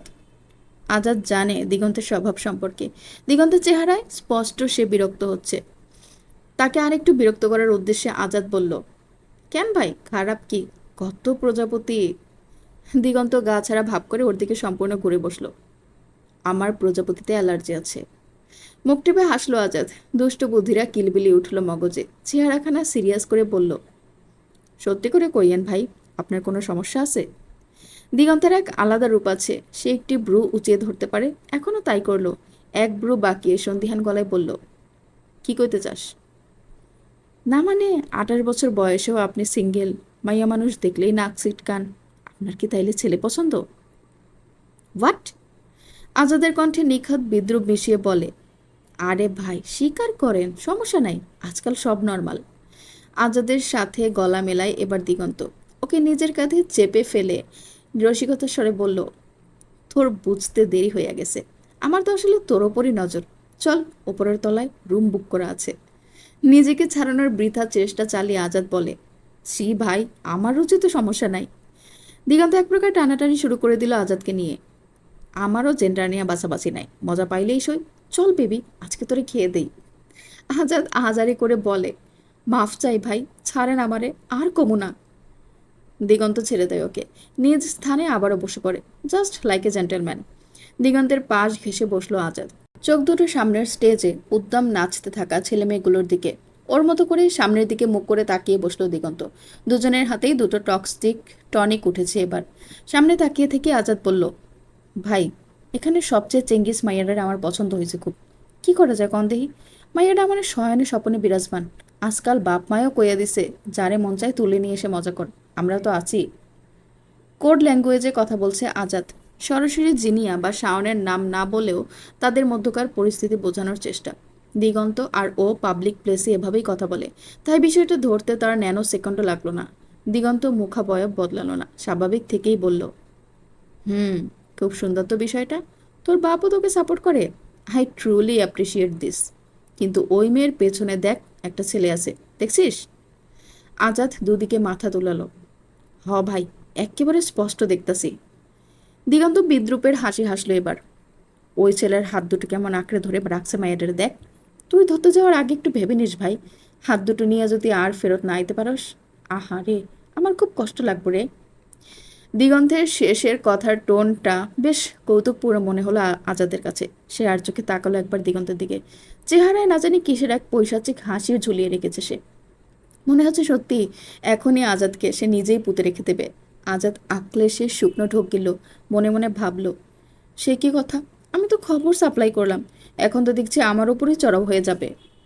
কথায় আছে না, চাচা আপন প্রাণ বাঁচা। আজাদও সেই পন্থাই অনুসরণ করলো। দপ করে চেয়ার থেকে নেমে পড়ল সে। দূর বিয়া, আপনি আমার সব মোট খাইয়া দিছেন, থাকমই না এখানে, জায়গা আমি। আর শুনেন, এত সেজেগুজে আমাদের মতো অবলা পুরুষের পাশে বসবেন না। দিগন্ত কপাল কুচকে তাকালো ওর দিকে। সেজেগুজে মানে? আমি মেকআপ করে আইছি নাকি? তোর পাশে বসলে কি হইব? দিগন্তকে আশেপাশে চোখ বুলাতে ইশারা করলো আজাদ। সব আপনারা খালি চোখে চাবাইয়া গিলতাছে, অথচ আমারে কেউ এক গ্লাস ড্রেনের পানি মনে কইরাও তাকায় না। আপনার লাগে আর জীবনে বমু না। দিগন্ত চোখ ঘুরিয়ে দেখলো, মেয়েগুলো ওর দিকে তাকিয়ে নিজেদের মধ্যেই কি যেন বলাবলি করছে। কেমন লেলিহান তাদের দৃষ্টি, হাসছেও মুখ টিপে, কখনো বা খিলখিলিয়ে। দিগন্ত সেসব দেখে বেশ বিরক্ত হলো, বিরক্তির সীমারেখা পার করছে যেন আজ। বিষাক্ত সময়ে সবকিছুই তিতকুটে লাগে, জিনিয়ারও তাই হলো। টুকটুক করে দিগন্তকে কল করলো কয়েকবার, উদ্দেশ্য ছিল একটু কথা বলবে। কিন্তু না, মিস্টার চৌধুরীকে ও কাজের সময় কখনো পায় না। বেটা নিরুদ্দেশ হয়ে একেবারে ভ্যানিশি হয়ে যায়। নিজের কৌতূহল দমাতে অক্ষম চঞ্চলা কিশোরী দিগন্তের ফোনটা আবারও ট্র্যাক করে বসলো সে। কোনো এক নাইট ক্লাবে দেখাচ্ছে লোকেশন। জিনিয়ার মনে সন্দেহ জাগে, তার চেনা জানা জেন্টেলম্যানটি নাইট ক্লাবেও যায়? এই প্রশ্ন তাকে সজোরে ধাক্কা মারল যেন। টিপ টিপ করতে লাগলো অন্তকোণ। নাইট ক্লাব নিয়ে তার সকল ধারণা না থাকলেও সামান্য তো আছে, তাতেই সে জানে জায়গাটা বেশ বিশ্রী। নিজেকেই একবার বুঝ দিল, হয়তো কাজে গেছে। আবার নিজে উত্তর করলো, সে তো মদ বেচে না, তাহলে ও এখানে তার আবার কাজ কিসের? আর দমানো গেল না নিজেকে। অকুল উত্তেজনা নিয়ে হ্যাক করে ফেললো সিসিটিভি ক্যামেরা। খুঁজতে লাগলো খানিক সময় ধরে তার প্রিয় হয়ে ওঠা মুখটা। খুঁজতে খুঁজতে চোখ জোড়া এসে থমকালো পরিচিত মুখশ্রীতে। হাতে নেশা জাতীয় তরল নাড়াচাড়া করছে। চোখ দুটো স্টেজে আবদ্ধ। যে নিয়ে ক্যামেরা বদলে দেখতে চায় সামনে কি আছে। অত মনোযোগী হয়ে কি দেখছে? ঠোঁটের কোণে কি দেখে এমন সূক্ষ্ম হাসি ফুটেছে? ক্যামেরা ঘোরাতে স্টেজ দৃশ্যমান হলো, যেখানে নাচা নাচেতে মত্ত হয়ে আছে তরুণ তরুণীর দল। এমন বিশৃঙ্খল পরিবেশ কখনোই পর্যবেক্ষণ করেনি ছোট্ট কিশোরী। প্রথমে চোখ পড়তেই তড়িঘড়ি চোখ সরিয়ে নিল সে। তারপর সাহস ঝুঁকিয়ে আবারও তাকায়। যেসব সে কেবল নাটক সিনেমায় দেখেছে তা যে বাস্তবেও ঘটতে পারে সেটা নিয়ে বিন্দু মাত্র ধারণা ছিল না ওর। বিস্মিত হতভম্ব কিশোরীর চট করে মনে পড়ে গেল এক পাক্ষিক পছন্দের পুরুষের কথা। এমন নোংরা একটা পরিবেশে সে বসে আছে আর এসব দেখে এনজয় করছে। ভাবতে সারা শরীর কেমন রিড়ি অনুভব করলো সে। খেয়াল করলো আশেপাশের মেয়েগুলো তাকে ঘায়েল নজরে দেখছে। জিনিয়ার রাগে ফেটে পড়ছে শিরা অপুশিরা। বিড়বিড় করে বলল, পারলে বোধহয় লবণ মরিচ মাখিয়ে খেয়েই নিত। বিরক্তিকর, লিমিটলেস বেহায়া। রাগটা মাথায় চড়ে বসেছে। রাগে চোখমুখ লালচে রূপ ধারণ করেছে। এক ক্লিকে সমস্ত কানেকশন বন্ধ করে দিল। মনের মধ্যে দিগন্তকে উদ্দেশ্য করে দিয়ে দিল হাজার খানেক ভৎসনা। কিছুক্ষণ নিশ্চুপ বসে রইল সেখানেই, মাথাটা পেছনে হেলে আছে। টুকটুক চোখ দুটো সিলিং দেখতে ব্যস্ত। অনেক সময় পেরিয়ে গেলে তড়া করে উঠে বসে পড়ল সে। পাশ থেকে তুলে নিল সিলভার রঙের আইপ্যাডখানা। গুনগুনিয়ে গান গাইছে কিশোরী, কখনো বা ঠোঁট কামড়ে রহস্যময় হাসছে। স্ক্রিনের আলোটা একবার লাল তো একবার নীল রং ধারণ করছে। জিনিয়া আইপ্যাড বন্ধ করে পাশে রেখে দিল। বেস্ট অফ লাক মিস্টার পাতিনেতা চৌধুরী। আপন মনেই গুনগুনিয়ে গান গাইতে গাইতে কক্ষ ত্যাগ করল সে। মাঝরাতে আইসক্রিম খাওয়ার ক্রেভিংস ওকে একদিন নির্ঘাত বিপদে ফেলবে। ক্লাব থেকে বেরিয়ে বাড়ির উদ্দেশ্যে রওনা করেছে দিগন্ত। নিস্তব্ধ রাস্তা ধরে চলছে গাড়ি। দিগন্তের শান্ত আর ক্লান্ত মুখশ্রীতে ভেসে আছে কঠোরতার ছাপ। ফোনের রিংটোনে ভেদ হয় নিস্তব্ধতা। ফোনটা রিসিভ করে লাউডস্পিকার অন করে দেয় সে। ওপাশ থেকে ব্যস্ত স্বরে মুয়াজ বলে, তুই কিছু পোস্ট করেছিস? কোথায়? কি পোস্ট করার কথা বলছিস? ফেসবুক পেজে। সামান্য চিন্তিত হয়ে গেল দিগন্ত। Facebook page? কি পোস্ট হয়েছে যে মুয়াজ এতটা অস্বাভাবিক কণ্ঠে কথা বলছে? দিগন্ত মৃদু স্বরে বলল, কি পোস্ট হয়েছে? তার মানে তুই করিসনি? এত না পেঁচিয়ে কি হয়েছে বল। আমি পারবো না ভাই, তুই দেখ। শান্ত পরিবেশটা গুমট ভাব ধারণ করলো পলক পাতে। গাড়িটাকে রাস্তার একপাশে ভিড়িয়ে রেখে কপালে হাত বোলালো ক্ষণকাল। ফোন হাতে নিয়ে ওপেন করলো নিজের ফেসবুক পেজটা। আধা ঘন্টা আগে করা পোস্টটা দেখে স্থির হয়ে রইল মনিচোরা। কিছুক্ষণ কপাল কুঁচকে তাকিয়ে রইল সে। হঠাৎই নীরবতাকে ছিদ্র করে হো হো শব্দে হেসে উঠল সে। মুক্ত ঝরানো হাসি মুখ। পর্ব 21। নিস্তব্ধতায় ঘেরা আশপাশটা যেন জোনাকির আলোয় মুখরিত হয়ে গেল নিমিষেই। দিগন্তের হাসির তোড়ে চোখের কোণে চিকচিক করে উঠছে এক বিন্দু মুক্তদানা। চোখ ফিরিয়ে আবারও তাকালো স্ক্রিনে। লেখাটা ভাসছে, তোমাকে আমি খুব ভালোবাসি, নিশি রাতের নিশির ডাক। লেখাটার পাশে বসানো ইমোজিগুলো দেখে হাসি যেন কয়েক গুণ বেড়ে গেল তার। আবারও পেট চেপে হুহা করে হেসে দিল সে, যেন বহুকাল নিজেদের আবদ্ধ করে রাখা সেই শক্ত খোলস ছেড়ে পুরোটা নিজেকেই আজ বের করে উন্মুক্ত করে দিয়েছে। চোখের পলক ফেলতেই ডিলিট হয়ে গেল পোস্টটা। বিষয়টা দিগন্তকে সন্তুষ্টি দিল না। মুছে গেল যেন ঠোঁটের কোণে নিমজ্জিত হাসিখানা।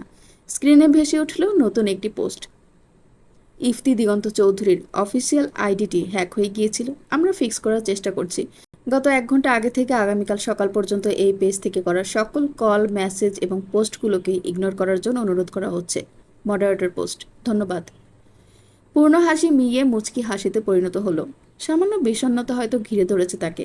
হতে পারে, কিন্তু কিসের বিষণ্ণতা? তার এখন রাগ করার কথা ছিল না।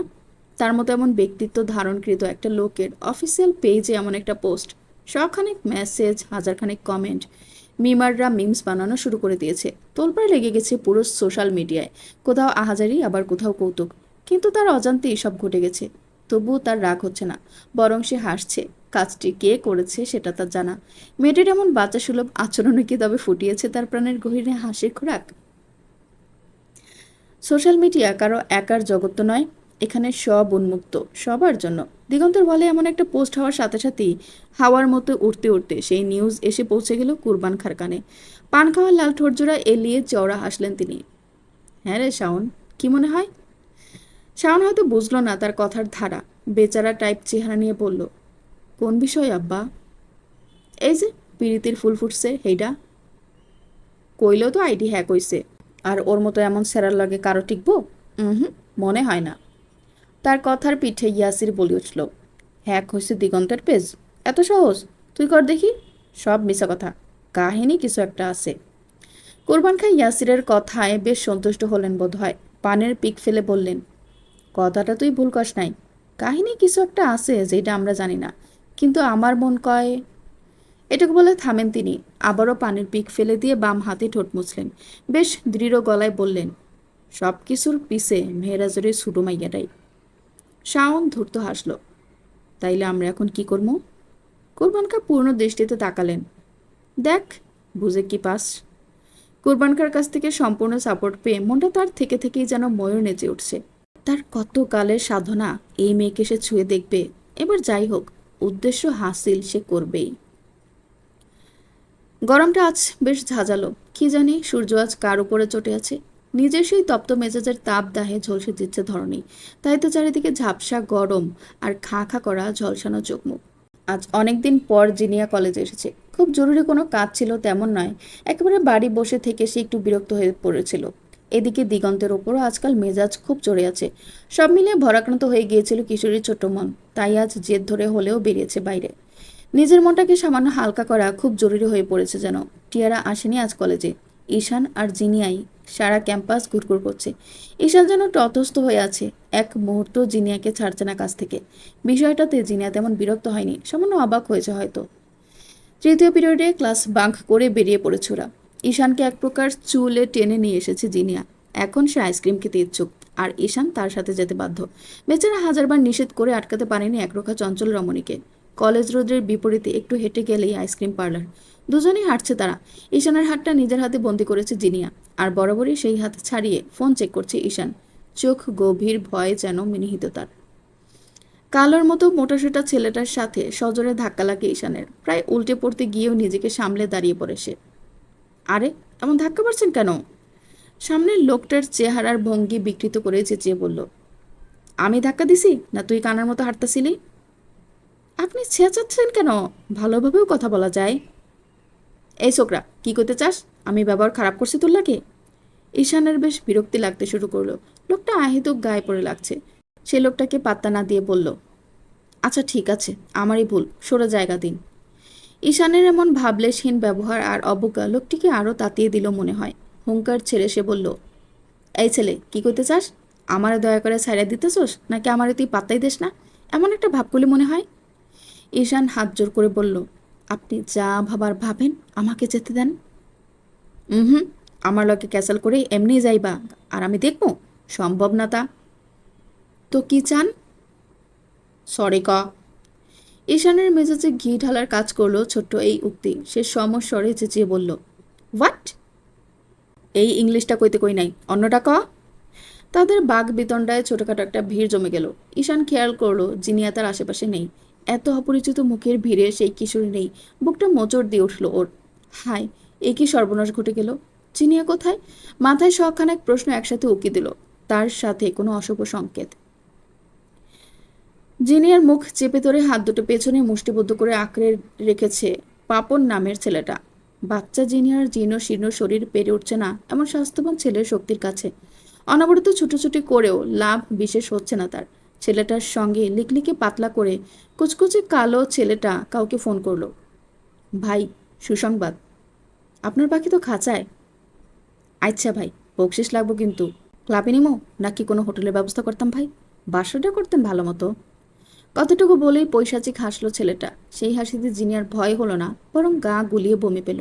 অপর পাশের কোনো কথাই জিনিয়া শুনল না। তবে ছেলেটার কথার ইঙ্গিত যে ভালো কিছু নয় সেটা বুঝলো বেশ। জিনিয়ার মনে এতটা সাহস ছিল, তাকে বেঁধে রাখলেও বিশেষ কিছু করতে পারবে না। তার আগেই দিগন্ত বা তার বাবা চলে আসবে। কোথা থেকেই দৃঢ় বিশ্বাস তার মনে স্থাপিত হয়েছে, সেটা সম্ভবত কিশোরীর নিজেরও অজানা। সে আবারও ছটফট শুরু করে দিল। মূলত ছেলেটার বিশ্রীভাবে ওকে ধরে রাখাটাই ওর আসল বিরক্তির কারণ। জিনিয়াকে খুঁজতে খুঁজতে বেহাল দশা ঈশানের। পুরো মার্কেট জুড়ে হন্যে হয়ে ওকে খুঁজছে সে। দিগন্তে এসে সজোরে ওর কাঁধে হাত রাখতেই সামান্য লাফিয়ে উঠল ঈশান। আতঙ্কিত শরীরে সামান্য কম্পনের দেখা মিলল। তবে দিগন্তকে দেখে যেন স্বস্তি ফিরল মনে। চিন্তিত মুখে দিগন্ত বলল, তোমাকে বলেছিলাম চোখের আড়ালে যেন না হয়। ঈশান শুকনো ঢোক গিলল। সব ঘটনা সে ফোনে বর্ণনা করেছে, তাই এখন আর কি বলবে তা খুঁজে পেল না। মুয়াজ পাশে থেকে বলল, হাত ধরে থাকলেই হতো, তাহলে তো আলাদা হয়ে যেত না। কথাটা শুনে সাথে সাথে ঈশান আর চোখে একবার তাকালো দিগন্তের দিকে। একজোড়া গহীন অরণ্যের মতো চোখ তাকে দেখছে নীরবে। সেই চোখের ভাষায় ঈশান সবটা না বুঝলেও আংশিক বুঝেছে। চোখ দুটো নামিয়ে অপরাধীর মতো দাঁড়িয়ে রইল সে। মুখ ফুটে বলতে চাইল, আপনি বলেছেন জিনিয়ার সাথে গা ঘেঁষাঘেঁষি না করতে। চোখ রাঙানি দেখে মনে হচ্ছিল চোখ দুটো বেরিয়ে আসবে। সেই ভয়ে তো হাত ধরেনি। মুয়াজ আবার বলল, ওয়াশরুমগুলো চেক করেছো? এদিক সেদিক চলে গেল কিনা? দিগন্ত তপ্ত শ্বাস ছেড়ে বলল, তাহলেও একা যাবে না, এখানে খুঁজে লাভ হবে না, ফোন ট্র্যাক কর। মুয়াজ ওয়াররুমে কল করে জিনিয়াকে ট্র্যাক করার কথা জানালো তৎক্ষণাৎ। দিগন্তের অবস্থা কোনো চাতকের চেয়ে কম নয় এখন। একই জায়গায় রাউন্ড দিচ্ছে কেবল, ছটফট করছে আর বিড়বিড় করছে। মুয়াজ আরও খুঁজছিল জিনিয়াকে। এর মধ্যে দিগন্তের এমন বিড়বিড় করা দেখে সামান্য অবাকের ন্যায় বারবার ওর দিকে আর চোখে তাকাচ্ছিল। হঠাৎ দিগন্ত দাঁড়িয়ে পড়ল। ওর স্থিরতাকে লক্ষ্য করে মুয়াজও দাঁড়ালো। আচ্ছা, এ তো আর আমার জন্য হারায়নি, নিজের দোষে হারিয়েছে। তাহলে আমি কেন করছি? ওর বাপকে কল লাগা। মুয়াজের মন চাইল নিজের কপালে দুটো চপেটাঘাত করতে, কিন্তু সেই ইচ্ছেকে সে অনস্পট গলা টিপে হত্যা করলো। গলা ঝাড়া দিয়ে বলল, ওনারা সংসদে আছেন এখন, কল করেও পাওয়ার সম্ভাবনা 0। দিগন্ত ফোঁস করে শ্বাস ছাড়ল, বিরক্তির স্বরে কিরমির করে বলল, মেয়ে তো নয়, আমার জীবন নাশের টিকিট। ওয়ার্ডরুম থেকে একটা ছোট্ট মেসেজ এলো, sorry, this code can't B hacked. মজে নয়নজোড়ায় দেখা দিল অজানা কোনো ভীতি। সাধারণ একটা মেয়ের ফোন হ্যাক হচ্ছে না মানে? সে ক্ষীণ স্বরে বলল, ফোন ট্র্যাক করা যাচ্ছে না। দিগন্ত ছোট্ট শ্বাস ছেড়ে বলল, তাহলে আর কি, বাড়ি চল। ও মেয়ে জাহান নামে যাক, সেটা তোর আমার বিষয় না। আস্ত বেয়াত্তব অবাধ্য মেয়ে। মুয়াজ সন্দেহান নয়নে তাকিয়ে বলল, শিওর? What about you? ভবিষ্যতে বাপ হওয়ার ইচ্ছা আছে, তাই আমি প্রিন্সেস ছাড়া বাড়ি ফিরতে পারছি না। তুই চাইলে চলে যা। দিগন্তের চেয়াল শক্ত হয়ে উঠল নিমিষেই। চাপার আগে ফুসতে ফুসতে হিসিয়ে বলল, ভবিষ্যৎ বউ লাগে নাকি তোর? মুয়াজের ভাবলেশীন উত্তর, কার রেজিক কোথায় আছে কেউ জানে না, হলেও হতে পারে। পুরানো স্যাঁতস্যাঁতে একটা পরিত্যক্ত কামরায় হাত মুখ বেঁধে ফেলে রেখেছে জিনিয়াকে। অর্ধে অচেতন জিনিয়ার চোখে মুখে ক্লান্তি। টেনে হিচড়ে এনে সেই অবধি নিজেকে বাঁচানোর চেষ্টা জিনিয়া করেনি, বরং নিজের রাগ জেদ মেটাতে সাধ্যমতো ছেলে দুটোকে কিল ঘুষি আর আঁচড় কেটে কেটে জ্বালিয়ে মেরেছে। আবছা আবছা চোখ দুটোকে পুরোপুরি খোলার আশায় বারবার পিটপিট করছে সে। হাত দুটোকে বেশ জোরালো করেই বেঁধেছে, যেন মানুষ নয় গরুর বাচ্চা বেঁধেছে। জিনিয়ার মন চাইল কয়েকটা গালে ছুড়ে দিতে, কিন্তু মুসিবত, একটাও গালি মনে করতে পারল না সে।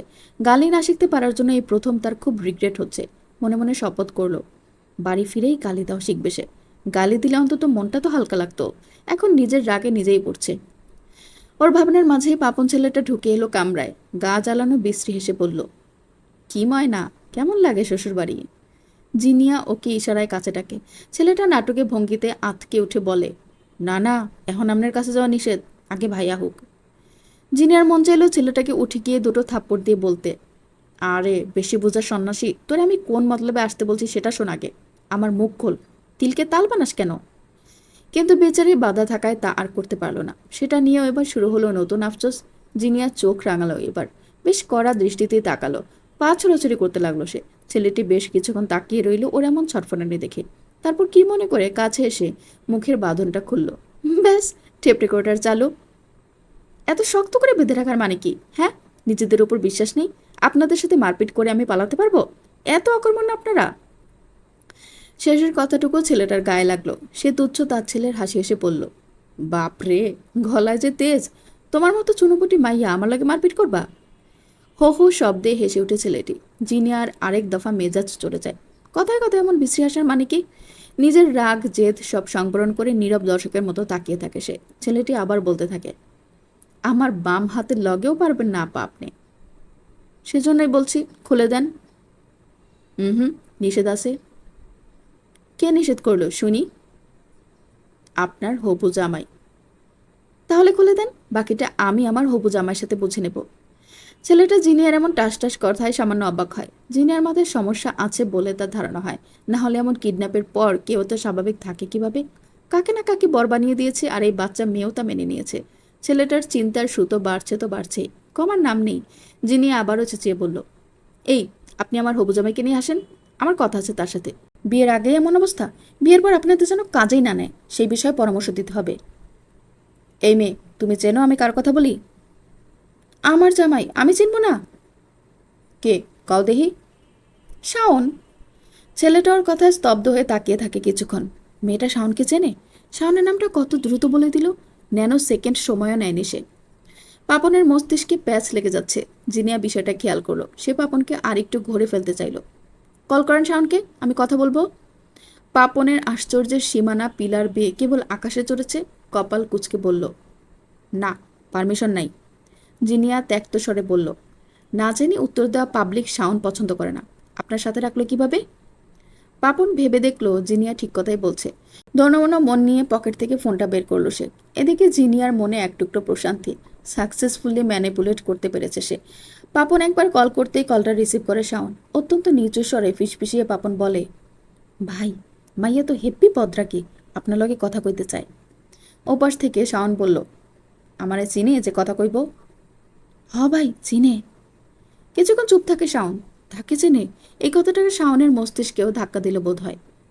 কেমনে বুঝলি? আপনার নাম ধরেই কইতেছে। আমি কইছিলাম আপনি হ্যার হবু জামাই, এখন কয় আমার হবু জামাই লয়ে কথা কমু, কল দেন। আমারে হুমকি দিতেছে রীতিমতো। এটুকু মাইয়া তোরে হুমকি দেয়?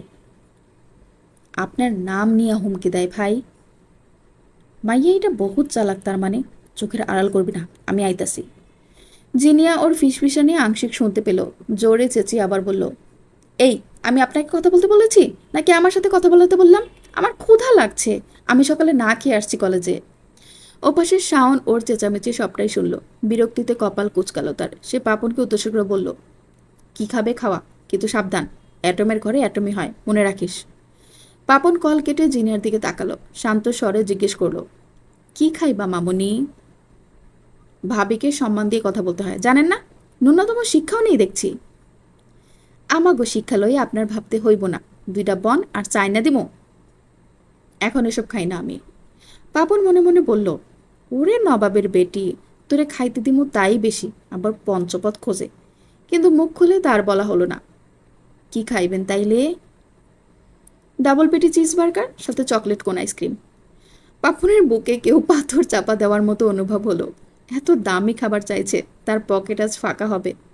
কিছুক্ষণ পর জিনিয়ার অর্ডার করা খাবার চলে এলো। ছেলেটা জিনিয়ার সামনে খাবারগুলো রেখে রুম ছাড়তে নিলেই জিনিয়া চেঁচিয়ে বলল, পা দিয়ে খাবো? পাপন গত 1 ঘন্টা ধরে জিনিয়ার চেঁচামেচিতে চরম বিরক্ত হয়ে গেছে। জিনিয়া আবারও চেঁচালো, তার মস্তিষ্কে হানা দিল।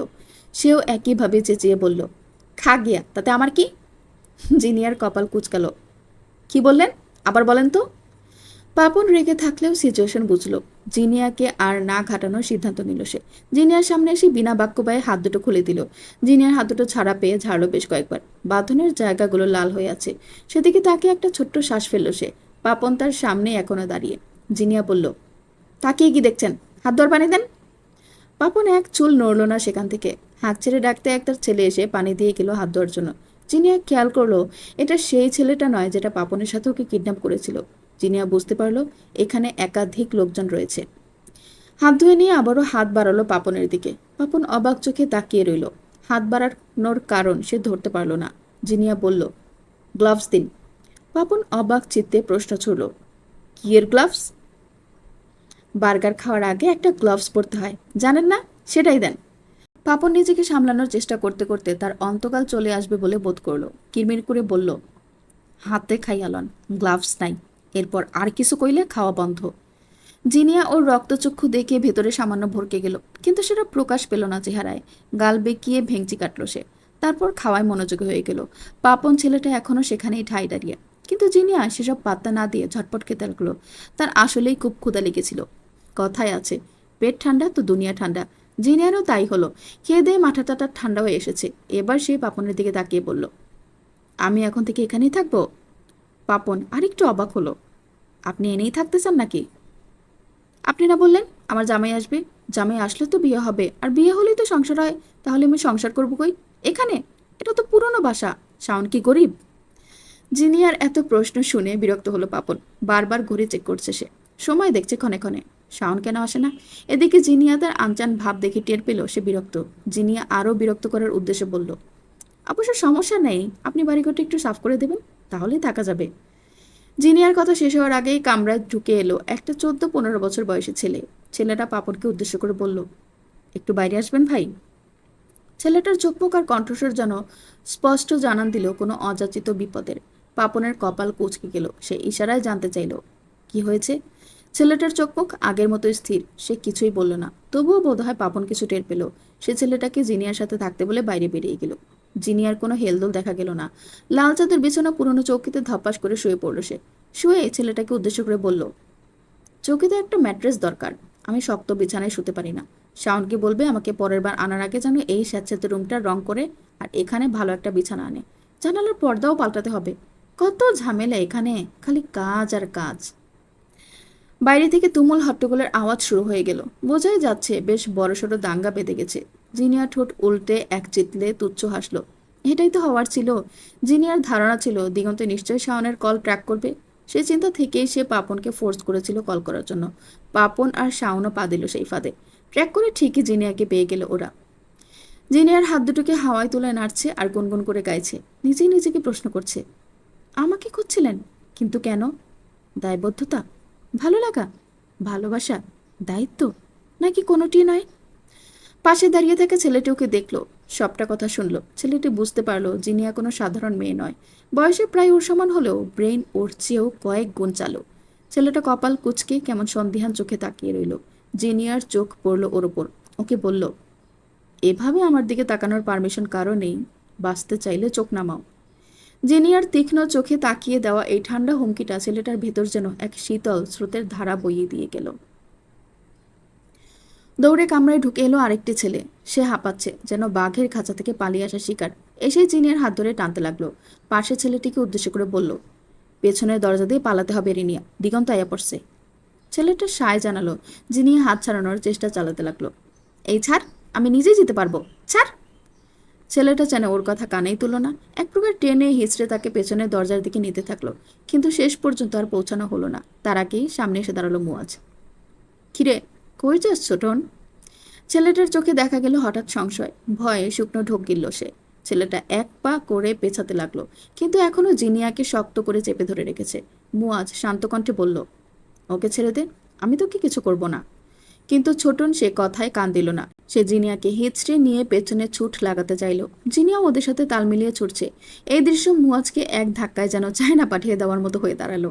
অবাকের চূড়ায় দাঁড়িয়ে সে ওদেরকে ধাওয়া করতেই বলে গেল বোধহয়। যাকে বাঁচাতে এলো সেও কিনা কিডন্যাপারদের সাথে পালাচ্ছে, এটা মানা যায়? জিনিয়া ওদের সাথে পা মিলিয়ে দৌড়াচ্ছে দেখে ওরাও বেশ অবাকই হলো। ছোটন দৌড়ের মাঝেই জিনিয়াকে বলল, আপনি কি ইচ্ছা করে কিডন্যাপ হয়েছেন? হ্যাঁ। ওমা, কে রে? আরে পড়ালেখা ভাল লাগে না, তার চেয়ে শাওনকে বিয়ে করে সুখে সংসার করব, রানীর মতো থাকবো, সেটাই ভালো। আমাকে এমনিও কেউ ভালো টালো বাসে না। ছেলেটা দৌড়ের মাঝেও হতাশ নিঃশ্বাস ছাড়লো। পড়ালেখার ভয় তো সেও এই অন্ধকার কুঠুরিতে এসে ঢুকেছিল। প্রাণপণে দৌড়াচ্ছে ওরা। অন্ধকার কুঠুরির শেষ দিকে এসে গেছে প্রায়। এদিকটাতে সেফ এক্সিটের দরজা আছে। এই দিকটায় প্রায় সব কামরাগুলো তালা দেওয়া, তবে তালাগুলো নতুনই আছে এখনো। জিনিয়া বুঝতে পারলো এই কামরাগুলো ব্যবহার করা হয়, তাই তো তালাগুলো নতুন। জিনিয়া দৌড়ের মাঝেও চোখ বুলালো দরজাগুলোর দিকে। সে টের পেল এখানে রাসায়নিক পদার্থ আছে। সেই তীব্র গন্ধ তার নাকে বাজলো। কলেজের সায়েন্স ক্লাবে সে অনেক রসায়নের রিসার্চে গিয়েছে, সেই হিসেবে এসবের গন্ধের সাথে অনেকটা পরিচিত সে। বারুদের গন্ধটুকু নাকে বাজলো। চারিদিকে হিডেন ক্যামেরা আছে হয়তো। মিনিট ফুরালেই ঠিক করে একটা আওয়াজ তুলে নিজের অস্তিত্বের জানান দিচ্ছে তারা। জিনিয়ার সবটা পর্যবেক্ষণ করলো দৌড়ের মাঝেও। আস্তে আস্তে ওরা আরো গভীরে যাচ্ছে। জিনিয়ার কাছে সব গোলক ধাঁধা লাগলো এবার। রাস্তার অনেক মারপ্যাচ, পুরানো জমিদার বাড়ি বলে কথা। এখানে যেন গোপনীয়তার কোনো অন্ত পাচ্ছে না জিনিয়া। বাড়ির একেবারে শেষে এসে যেন কলিজার পানি শুকিয়ে গেল তার। নাকে ভেসে এলো লাশ পচা গন্ধ। এই গন্ধ জিনিয়ার পরিচিত, বরং বেশ পরিচিত। এই জিনিসে জিনিয়ার ভীতি অনেক। তার পা আটকে যেতে চাইছে। দুনিয়া ঘুরে উঠল এবার। তবু ওদের সাথে সে তাল মেলাতে চাইছে। ক্ষীণ স্বরে বলল, আর কত দূর? ছোট নামের ছেলেটা হাঁপাতে হাঁপাতে বলল, প্রায় শেষ। এর মিনিট কয়েকের মধ্যেই তার একটা বিশাল দরজার সামনে এসে দাঁড়ালো। দরজায় দুটো টোকা মারতেই দরজাটা খুলে যেতে লাগলো। জিনিয়ার মনে প্রশ্ন জাগলো, এ কোন টেকনোলজি, টোকা মারলেই খুলে যায়? কিন্তু দরজাটা আসলে ওপাশ থেকে খুলে দিচ্ছিল শাওন। শাওন, নাজির আর কুরবান ছাড়া এই দরজার পিনকোড আর কারো জানা নেই। বিশাল লোহার দরজাটা খুলতেই দেখা গেল সামনে দাঁড়িয়ে থাকা ছেলেটাকে। পরনে একটা রং বেরঙের ছাপা সিল্ক শার্ট আর লুঙ্গি, গলায় মোটা সোনালি চেইন আর হাতে কয়েকটা পাথরের আংটি। লম্বা চুলগুলোকে ব্যাক ব্রাশ করে নিয়েছে কয়েকবার। চোখের কালো চশমার আড়ালে লুকিয়েছে নিজের বিশ্রী চাহনি। জিনিয়ার উদ্দেশ্য সফল হলো এবার। সে নিজ ইচ্ছাতেই কিডন্যাপ হয়ে এসেছে এখানে। তার একমাত্র উদ্দেশ্য ছিল শাওন পর্যন্ত পৌঁছানো। বহু চেষ্টাতেও ওকে নিয়ে বিশ্রী ফ্যান্টাসি সাজানো ছেলেটাকে সে চিনতে পারছিল না। তাকে নিয়ে করা প্রতিটা বিশ্রী মন্তব্য তার জানা, কিন্তু কে করেছে সেটাই ছিল অজানা। আজ সেটাও তার জানা হয়ে গেল। এটাই শাওন। সেটা জিনিয়ার শিওর হলো যখন পাশের ছেলেটি বলল, শাওন ভাই, নেন আপনার আমানত, আমরা কি করবো এখন? শাওন চোখের চশমাটা খুলে এগিয়ে এলো জিনিয়ার দিকে। শান্ত একজোড়া চোখ মেলে তাকিয়ে আছে জিনিয়া শাওনের দিকে। সে চোখে নেই কোনো প্রকার অনুভূতির প্রকাশ। শাওন তার হাতের চশমাটা জিনিয়ার চোখে পরিয়ে দিয়ে বলল, এমনে তাকাইও না সোনা, তোমারে মারতে আমার তাইলে কষ্ট হইব, চোখ ঠাকো। শুনলেন প্রিয়তা আপুর লেখা নেতার পতন গল্প থেকে পর্ব 18, 19, 20, 21। গল্পটি পরবর্তী পর্বগুলো শুনতে চাইলে অবশ্যই চ্যানেলটিকে সাবস্ক্রাইব করে আমার সাথেই থাকুন। ধন্যবাদ।